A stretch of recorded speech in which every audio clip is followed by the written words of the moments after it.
Welcome to American Dreamers Podcast, episode 4. Here we're headed to Nogales, Mexico, wanting to visit APAC. It's a community center slash daycare, play games, little bits of teaching, cultural events. They make a nice meal for the kids. They've got basketball court, soccer field type of thing. Just really a place where kids can hang out, kind of like a boys and girls club. Nogales style. That was kind of an exciting thing for obvious reasons, being that the purpose of our trip was really to expose our kids to people living in and around the United States for varying reasons and lengths of time, whether they had been here for generations or had just come into the United States.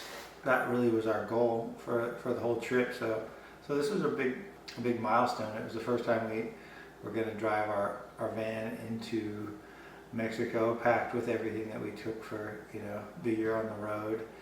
The first time as like a non-vacation in Mexico.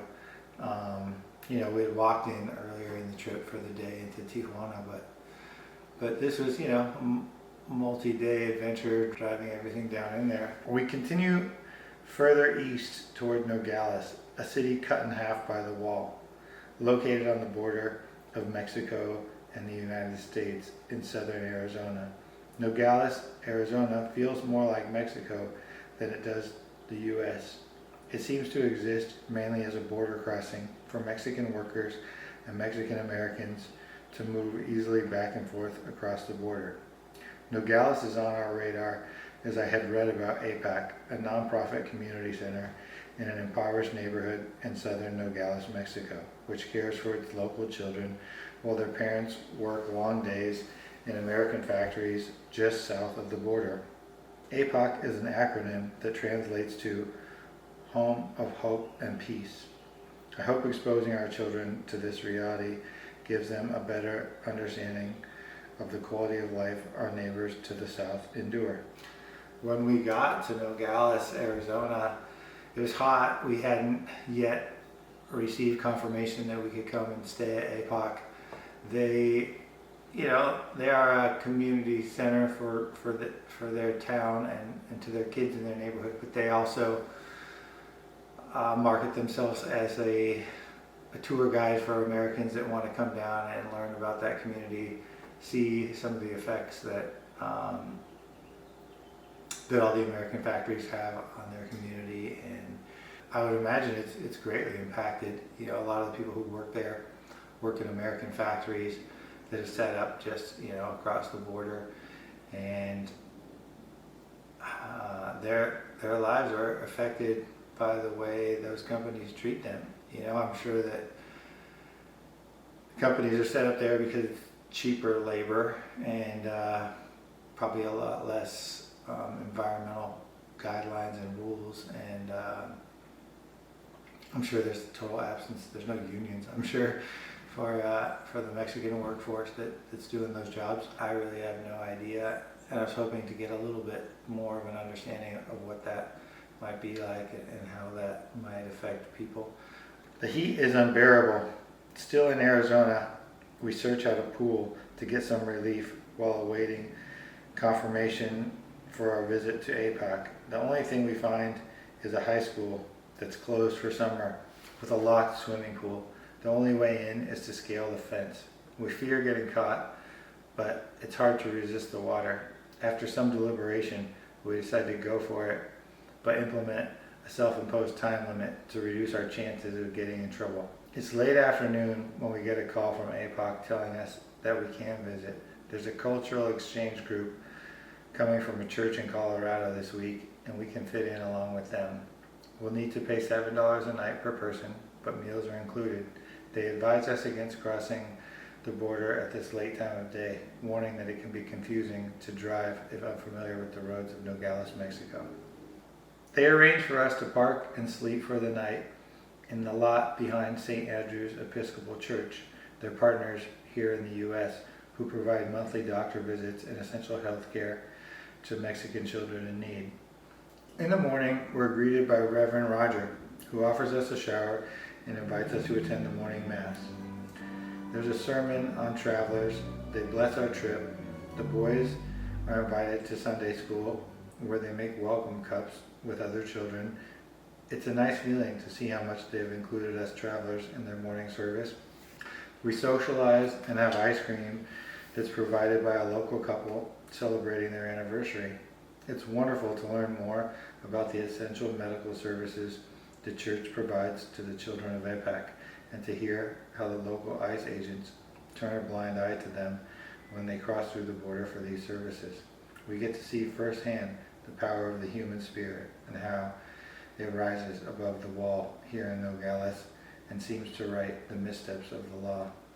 Apparently, instead of having to go through the traditional formalities that it would take to get these kids from APOC into the United States for this service, I think there's certain border patrol and agents that just open up some of the fences in different places so these people can just kind of quickly get in and out without having to apply for visas or travel or medical trips. And that's great, you know. I mean, the laws exist for good reason, but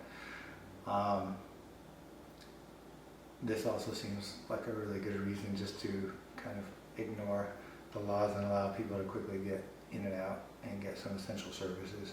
That was really neat to learn and hear about. We leave the church and head a few minutes south to the border, our first crossing in the van. We attract suspicion and are pulled into the secondary inspection lane, where we are questioned about the reasons for entering Mexico while they inspect the interior of the van. Once they realize our crazy story about traveling the United States and Mexico as a family is true, they send us on our way. Smiling and waving goodbye, they tell us to have a good time in Mexico. Pulling out of the border onto the chaotic roads of Mexico, we drive with caution. Our Maps app has really slowed down on this side of the border, and traffic is moving in all kinds of directions, which we are not yet accustomed. A few miles down the road, I begin to relax. Maps tells me it's time to leave the highway. Yeah, that definitely was stressful. As soon as you cross the border, traffic just flows in different patterns. People drive differently in different countries, and signs are in different languages, obviously. It's like everything's different. It's like you're in a different country. So yeah, it took a few moments to release the white knuckle grip I had on the wheel when we first got into Mexico. Off the main road, Maps is useless. We find ourselves blindly navigating a maze of unmarked hillside roads that climb up through suburban Mexican sprawl. Feeling we may be nearing the end of the road, I park the van and try my best to communicate to a couple of teens working in the corner store. Eager to help out, they proceed to take me on a small journey, out back behind the store in the opposite direction of where I had parked the van and left Scarlett and the boys. What happens next, and the fear that overtakes her during the 25 minutes that I go missing, I cannot begin to explain. Yeah, I'll try and explain, but in short, I had no idea where we were. Like I said, the roads were unmarked, and there didn't seem to be any rhyme or reason to the way the roads went, so afraid that I was going to miss it and things were one way and this and that and the other, I just stopped and thought I'd ask for help. Even though I couldn't speak the language, I figured I was close because it looked familiar based on the pictures I had seen on the APOC website. And so I went in and not speaking the language, it was hard to try and get directions, but I was able to just say APOC, and they realized what I was saying. So they motioned, follow me, and so I followed them. And for me, it felt quick. I thought I was probably gone 5 minutes, but the reality is I was probably gone like 15, 20, 25 minutes because we went out the back door, down a little street, up a hill, through a fence, and they're pointing. And then I could finally see that, that was APOC. I had recognized it from the picture, so I had to go all the way up to the hill, and then the guy who was waiting for us, he's like way up at this hill waving, and so still not being able to speak to anybody, I have to keep going up the hill to talk to him. And once I finally get there, I explain kind of frantically, like, I need to get back down to the van. I left my family down there, and they have no idea that I've been on this journey, and I'm sure they're a little bit nervous or wondering where I am.